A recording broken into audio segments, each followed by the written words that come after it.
né? Exatamente. Falando sobre vícios, agora mudando completamente o assunto, eu falei muito sobre os vícios em bet, né? Um tempo atrás eu falei bastante porque muita gente mandava mensagem falando, cara, tô viciado. E aqui na live mesmo eu vi um comentário de um rapaz falando assim, pô, tô viciado em aposta, como que faz? O que você diria pra alguém que tá viciado em aposta? Porque é muito viciante, né? É muito viciante. Você, às vezes, você vai brincar um pouquinho, você é fisgado e fica viciado. O que você diria pra alguém que tem esse vício? Assim, cara, por um lado, infelizmente, é o pior vício que tem. Da Fora, aposta. fora o álcool. O álcool é o pior vício e a aposta é o segundo pior vício. O álcool é a pior substância que tem, Mais do que o cigarro. mais do que o cigarro. Mais do que o crack? Cara, A coca? a mistura com coca e álcool, aí é o ápice do pior de todos. E é muito comum. E é muito comum. Muito comum. Muito, muito comum. E por que eu digo que apostas é o pior vício, a pior compulsão que tem?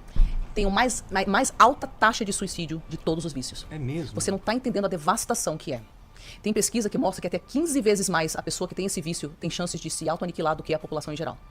Caramba! É muito devastador. Por isso que o seu posicionamento teve uma importância que de repente até você não soubesse do quanto é importante. É o pior vício que tem. Então, Puxa vida. existe muita culpa, muita vergonha. A pessoa se vê mentindo pros familiares, ela se vê roubando. Às vezes é uma mentalidade de, no próximo jogo eu vou conseguir reaver. Mas às vezes é uma mentalidade de grandiosidade eufórica. Tipo, a pessoa tem certeza que ela vai ganhar. E a realidade é que a maioria das pessoas que tem vício em aposta vai ter que ser abandonado por tudo e todos. Vai ter que chegar no fundo de poço. É aí que elas buscam terapia. A maioria delas, delas não, mas uma grande quantidade tem ideação. Tem pesquisas que mostram de 80%, uma agulha assim, muito, uns 30% consegue. Ideação suicida, 80% das pessoas têm. Depende da pesquisa. Depende da pesquisa, tá? Dependendo da pesquisa, uns 30% consegue dos que tentam. Então é muita coisa. É uma taxa maior que o transtorno de personalidade borderline. Caramba! Mais pessoas viciadas em aposta Sim, se conseguem suicidam do que pessoas com Exatamente, borderline. exatamente.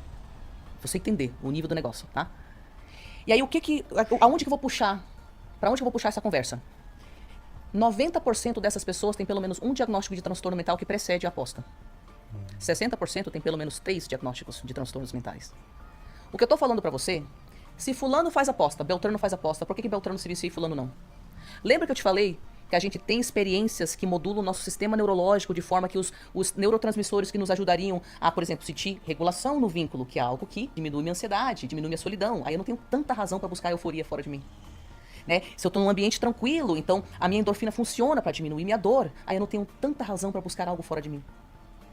Então, o que eu tô querendo falar é que é muito bem documentado na literatura científica a ligação entre uma infância e adolescência difícil e predisposição para todos os transtornos mentais, inclusive a aposta. Então, uma das coisas que essa pessoa pode fazer é entender que, em quase todos os casos, ela tem condições anteriores à aposta. Ela está usando a aposta para regular coisas tortas do sistema neurológico dela que foram criadas em momentos de muita dor, muito caos, que às vezes ela nem tem noção que aquilo não é normal. Então, tem condições mentais que vêm antes da aposta, antes do vício em aposta, em 9 de 10 casos. 9 de 10 casos. Mas quando o influencer ele coloca lá e divulga o tigrinho, divulga a aposta, ele não seleta o público que vai ter acesso. Então ali, quem vai ter acesso vai ter muito adolescente, vai ter muita pessoa com transtorno que vai ter acesso àquele vício. Exatamente. Puxa, muito perigoso. Por isso que é perigoso pra caramba. O que você acha desses influencers que divulgam o tigrinho? Porque, pra mim, eu sempre tive entendimento quando eu vi que você tá colaborando pro vício das pessoas, né? Eu acho que qualquer pessoa que tem uma plataforma, no mundo ideal, teria uma responsabilidade de refletir a respeito de como que a pessoa vai usar a plataforma dela, né, meu? Então, tipo, você escolhe usar a sua plataforma pra trazer povo pra falar de saúde mental. Você poderia fazer divulgação de tigrinho, se você quisesse, Sim. né? Mas nem todo mundo tem os mesmos valores, né? Então, tipo assim, eu vi um vídeo seu que você falou um negócio que eu falei, que bom que ele falou isso. Porque assim, o influencer tem a responsabilidade sobre a forma que ele usa a plataforma dele. Mas eu convido as pessoas a refletirem a respeito de quem que elas colocam em evidência. Você falou algo assim em algum vídeo seu sobre esse assunto. Tipo, gente, reflita sobre pra quem você dá ibope, né? Porque claro que o influencer tem a responsabilidade dele. Mas eu acho que pra gente é relevante pegar o celular, fazer uma limpeza nas pessoas que a gente segue de tempos em tempos, e percebendo quando a gente entra no TikTok, no Instagram, se a nossa bússola interna tá falando, errado isso aqui. E quando ela fala isso, vai falando, não tem interesse, não tem interesse, não tem interesse. Vamos assumir a nossa parcela de responsabilidade. Claro, eu não pedi pra ter transtornos, eu não pedi pra ser jovem e ver alguém fazendo esse negócio do tigrinho, eu não pedi pra eu, espontaneamente começar a fazer isso e acabar ficando viciado. Mas vamos ter maior consciência de que aquilo ao qual a gente se expõe coloca certas pessoas em evidência. E também nos predispõe a ficar normalizando certas coisas. Eu não tô falando isso para culpar as pessoas. Eu acabei de falar que é uma situação devastadora e tem transtornos mentais que precedem. Eu digo como povo, como pessoas que estão assistindo isso. Vamos refletir a respeito das pessoas para as quais a gente dá Ibope. Vamos fazer essa limpeza de tempos em tempos no nosso Instagram, no nosso YouTube. YouTube talvez não seja tão problemático, não sei. No nosso TikTok. Pra gente proteger nosso cérebro, pra gente proteger nosso bem-estar. O indivíduo mesmo filtrar o que ele segue, o que ele consome, né? Nos meus estudos sobre vício em aposta, eu vi inclusive que os adolescentes são os mais afetados. Até porque os adolescentes são a maioria que estão consumindo rede social. E a divulgação de casa de aposta tem em todo lugar, tem no futebol. Mas acho que o lugar que mais tem é nas redes sociais. Então acaba que o adolescente que já não tem o cérebro formado, ele vai entrar num vício devastador. Ele não tem forma de controlar impulso. Ele literalmente não tem, porque ele não tem o córtex pré-frontal formado ainda. Isso é formado lá pros 25 anos de idade.